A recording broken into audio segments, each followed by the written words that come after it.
പഞ്ചമഹായജ്ഞത്തിൽ നാലാമത്തേത് മനുഷ്യയജ്ഞം.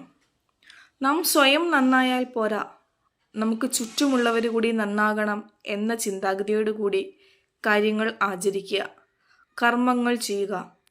സ്വാർത്ഥത അല്പം കുറച്ചിട്ട് നാം നന്നാകുന്നതിനോടൊപ്പം തന്നെ നമുക്ക് ചുറ്റുമുള്ളവരെ കൂടി നല്ല നിലയിലേക്ക് ഉയർത്തുവാൻ നമുക്ക് സാധിക്കണം. ഒരു നേരം കഴിക്കാൻ ആഹാരമില്ലാത്തവന് ആഹാരത്തെ കൊടുക്കുക, ഉടുക്കുവാൻ വസ്ത്രമില്ലാത്തവന് വസ്ത്രം വാങ്ങി നൽകുക, പഠിക്കുവാൻ ബുദ്ധിമുട്ടുള്ളവന് പുസ്തകങ്ങൾ പ്രദാനം ചെയ്യുക.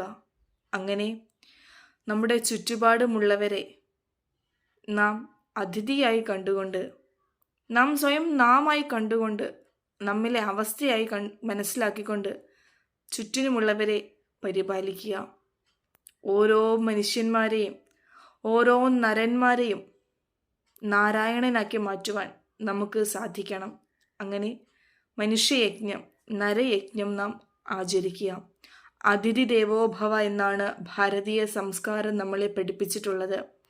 അതുകൊണ്ട് എല്ലാവരെയും അതിഥിയായി കണ്ടുകൊണ്ട് വസുദൈവ കുടുംബകം, നമ്മളെല്ലാം ഒരേ കുടുംബത്തിൽപ്പെട്ടവരാണ് എന്ന് മനസ്സിലാക്കിക്കൊണ്ട് എല്ലാവർക്കും ശാന്തിയെയും സമാധാനത്തെയും എത്തിക്കുവാൻ നമുക്ക് ഓരോരുത്തർക്കും സാധിക്കണം.